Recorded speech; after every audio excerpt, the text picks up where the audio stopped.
के अधिकार। अभिषेक झा के पास में आना चाहता हूं। अभिषेक झा जी, क्या आपको लगता है कि नीतीश कुमार जी भी आज बहुत व्यस्त थे? उन्हें भी ऐसा ही लगता है कि नीति आयोग की बैठक कुछ खास नहीं है, कोई जरूरी काम नहीं था? नीति आयोग का नाम पहले क्या हुआ करता था? योजना आयोग। योजना आयोग से उसका नाम परिवर्तित करके कर दिया गया नीति आयोग। सिर्फ नीति की बात नहीं। तब तो आप लोग भी सपोर्ट ही कर रहे थे। नेशनल, अभी आपत्ति हो गई? नेशनल नहीं, मुझे जब नाम बोलने का बदला मौका नहीं, आपको मौका ही दे रहा हूं। आपकी बात ही है, आपने तब सपोर्ट किया था, याद दिला दिया तो आपको दिक्कत है। National institution for transforming India, India को ट्रांसफॉर्म करना है। How can you imagine to transform India without transforming states like Bihar? ऐसे प्रदेश जो पिछड़े हैं उनको ट्रांसफॉर्म करने के बिना आप कैसे देश को ट्रांसफॉर्म करने का सपना देख सकते हैं? अभी बीजेपी के प्रवक्ता साथी बड़ी बड़ी बातें कर रहे हैं जी। नीति आयोग नहीं तो अभिषेक जी, आप ये कैसे सोच सकते हैं कि नहीं कि बिहार ट्रांसफॉर्म हो जाए और मीटिंग में आप शामिल ना हो? भाई मीटिंग में रह के अपने सुझाव दें, मुख्यमंत्री का काम यही है। देखिए, दो तीन पहलू है, समझिए, दो तीन पहलू। हम लोगों ने इनकी नीति को देख लिया है, इनकी नीयत को समझ लिया है कि उसमें खोट है। हम बिहार के हक की बात हमेशा से करते आए हैं, लेकिन इनको ये बात नागवार गुजरता है।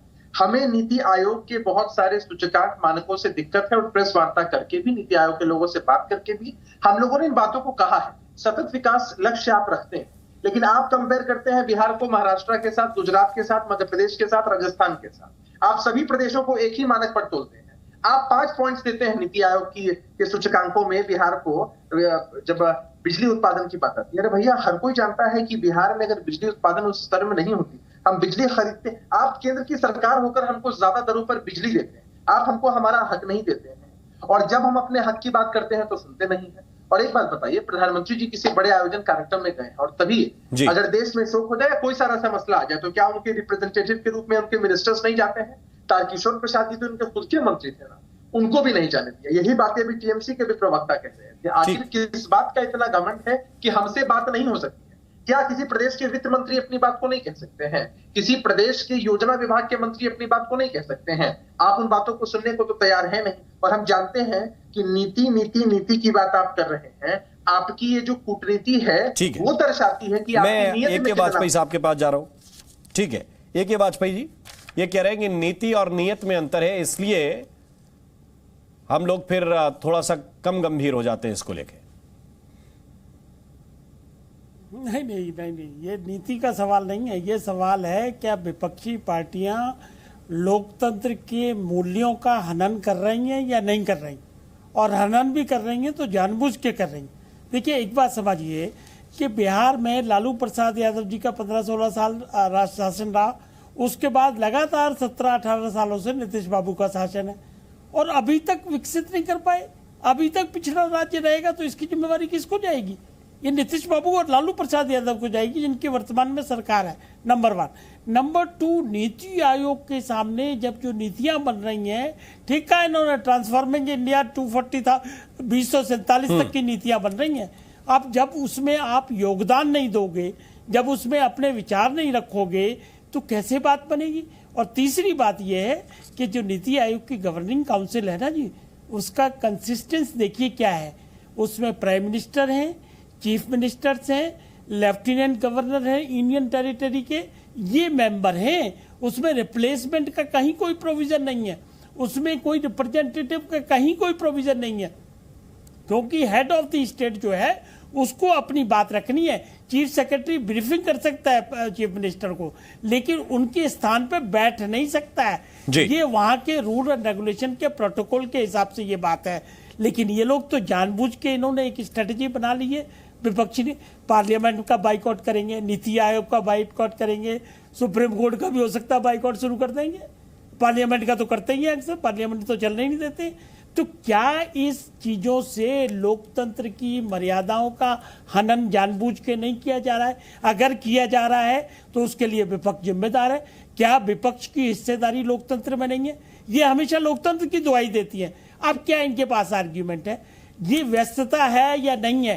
ये कोई मीटिंग एक दिन पहले नहीं बताई गई है, महीनों पहले ये डिसाइड होती है कि भाई फला तारीख को मीटिंग है and according to the rules and protocol you have to attend it. और बिहार का अगर आप हित आगे रखोगे और अभी तक पिछड़ा है, तो उसके आगे नीतियों को जाके बनवाओगे, उसमें योगदान दोगे। अब मैं इसमें संजीव झा का एक कमेंट ले लूं, इसके बाद अभिषेक भी आपको रिप्लाई करना चाह रहे हैं, लेकिन उससे पहले संजीव झा जी, अरविंद केजरीवाल का आज बहुत आवश्यक कार्यक्रम था तेलंगाना के मुख्यमंत्री से मिलने का, उनका भी शायद यही कार्यक्रम था दिल्ली के मुख्यमंत्री से मुलाकात का, और इन सबके बीच आपको लगा कि नीति आयोग जरूरी नहीं है? बिल्कुल हमारा विरोध है नीति आयोग की मीटिंग का, और ये विरोध इसलिए है कि नीति आयोग की मीटिंग में ये तय किया जाता है कि किस तरह से कोऑपरेटिव फेडरलिज्म बढ़ेगा, किस तरह से संघवाद बढ़ेगा, भारतवर्ष का विजन क्या होगा। प्रधानमंत्री तो टीम इंडिया की बात करते थे, लेकिन टीम इंडिया की बात करते करते जो सबसे अच्छा परफॉर्मर है उसका बल्ला छीन लो, उसका बैट बॉल छीन लो और कहो कि परफॉर्म नहीं हो पा रहा है, टीम इंडिया कैसे आगे बढ़ेगा? एक बात बताइए आप, तो पंजाब वालों का भी बल्ला छीन लिया क्या? वो चले जाते। आप आने दीजिए ना, मुझे विश्वास नहीं है, नियत की कमी है। मैं कहता हूं आप विपक्षी राज्यों पर आप बंदूक रखते हो, आप कहते हो या तो हमारे पास आ जाओ, नहीं तो हम तुमको खरीद लेंगे, हम तुमको तोड़ लेंगे, ईडी भेज देंगे, सीबीआई भेज देंगे। ऐसा प्रधानमंत्री माहौल बनाकर रखे, जहां जहां विपक्ष है वहीं भ्रष्टाचार है, और इनकी जितनी सरकार है वहां ईमानदार। कैसे भरोसा करे प्रधानमंत्री पे? एक बात। दूसरी बात, प्रचंड बहुमत से दिल्ली में जो सरकार बनी, उस सरकार को बनते ही आपने सारी शक्ति छीन ली। हम 8 साल तक लड़ते रहे कोर्ट में। जब सुप्रीम कोर्ट ने जब न्याय किया तो 8 साल की हमारी लड़ाई को आपने एक कानून के जरिए 8 दिन में छीन लिया। तो प्रधानमंत्री 2 तरीके से काम करते हैं। एक कहते हैं कि परे कंधे बंदूक लगाएंगे, बंदूक लगाने से आगे आए तो आए, नहीं तो हमारे पास शक्ति है, हम कानून बना के तुम्हारे साथ पावर छीन लेंगे। कैसे भरोसा होगा? और कितनी नीति आयोग की बैठक में दिल्ली को आज तक क्या मिला? बस प्रधानमंत्री वही भाषण देंगे, कोऑपरेटिव फेडरलिज्म बढ़ेगा, टीम इंडिया बढ़ेगा, लेकिन ढाक के 3 बात साबित हो रहा है। तो मुझे लगता है कि इस तरह की केवल अनावश्यक इस तरह की बातें करने से देश आगे, प्रधानमंत्री को बड़ा दिल दिखाना पड़ेगा। प्रधानमंत्री गार्जियन थे, अच्छा काम करने वालों को प्रधानमंत्री को सराहना चाहिए था। आप अधिकार छीन रहे हैं। तो मुझे लगता है कि इससे देश का जनतांत्रिक मूल्य कमजोर हो रहा है, संवैधानिक जो हमारी ताकत थी उसको कमजोर कर रहे हैं। तो इसीलिए हम विरोध कर रहे हैं, और विरोध के करने के कारण आम आदमी पार्टी की जहां जहां सरकार है, दोनों स्टेट सरकार, ठीक है।